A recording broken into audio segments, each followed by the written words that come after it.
So we're going to start our follow-up video for first-time handgun purchasers. We've got the full size here. The full size today is going to be the M&P 5.7. The mid-size Goldilocks is going to be the CZ P07. And the micro is going to be the Car PM9.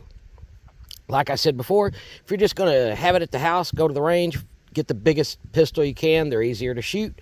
If you're going to carry and home, then the mid-size is a really good gun to have. With most attire, you can carry this gun 80% of the time. If you want to carry 100% of the time, the smaller pistols are easier. Now, these two are 9mm. You might see a difference in recoil and everything. This one's going to be a little snappier. That's just the way the law of physics works. But we're going to turn around here. We're going to shoot 5 rounds out of each one at our target setup here from Target Eagle. Can't recommend their targets enough.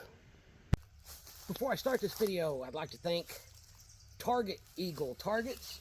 Their targets are high quality cardstock. They're reasonably priced, they're awesome, and their app will help you through dry fire become a better shooter. I'd like to thank shooters in Cape Girardeau, Missouri. If you're in southeast Missouri looking for a handgun, rifle, anything in between, any of your shooting needs, swing by, talk to Phil. He's pretty cool. And I know there's a bunch of others I'm forgetting.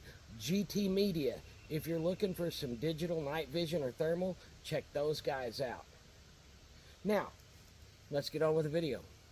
We're going to start out with the Smith & Wesson M&P 5.7. I've only shot 2 rounds through this gun. Then I took it and cleaned it and everything. We're going to shoot at the bottom right target.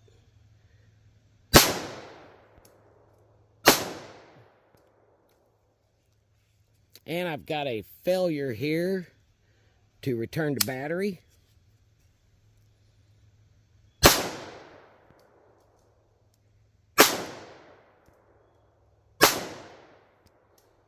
Alright, the group is pretty tight, but it is a little low left. I don't know if you can see that.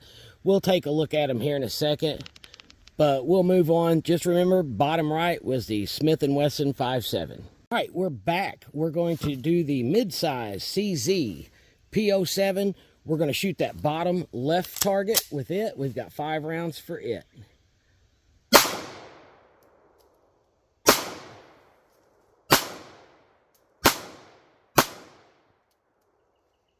All right, that CZ is an excellent performer. So we've got the Smith & Wesson M&P 15, bottom right.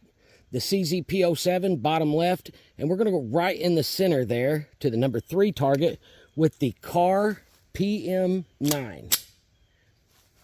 Now this is the smallest by far of the bunch.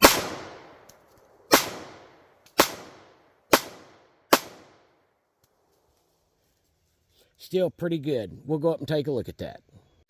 Okay, so that Smith & Wesson, that's a pretty good group. It's a little low left. But, like I said, that's literally the second time I've shot that gun. I've only shot 2 rounds through it.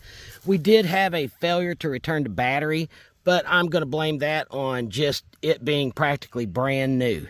This is the CZ P07.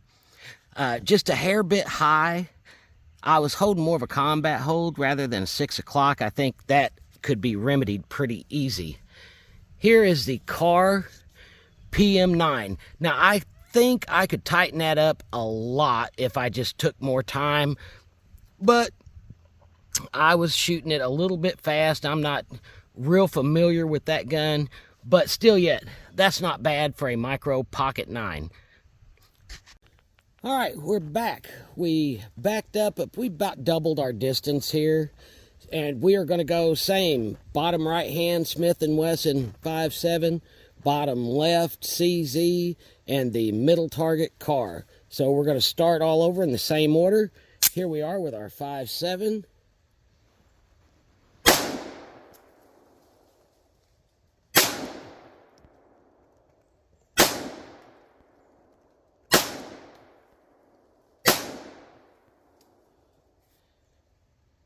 All right, now we're going to do the same thing with the CZP07.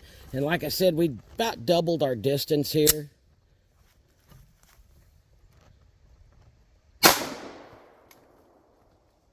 I am holding a 6 o'clock hold this time.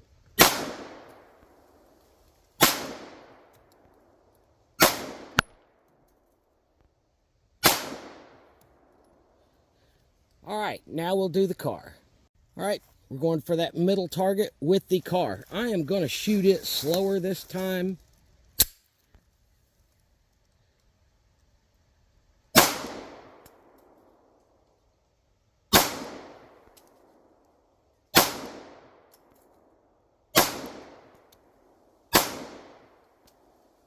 Okay, we'll take a look at those targets. All right, that Smith & Wesson M&P 5.7. It is shooting a little left for me. I can just drift that side over. Other than that, that's a pretty good target. I had a couple kind of get away from it. Over here, that CZ P07 is a really good shooter. As you could tell, I flung one out right here. But overall, that is a decent group. And then with the car, at that range, shooting it a little slower, I had about the same group that I did the first time around. So all of these are very shootable, but the bigger handguns, they just shoot, they're easier to shoot.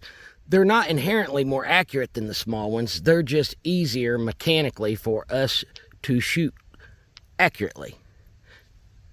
In closing this video, I still stick by what I said.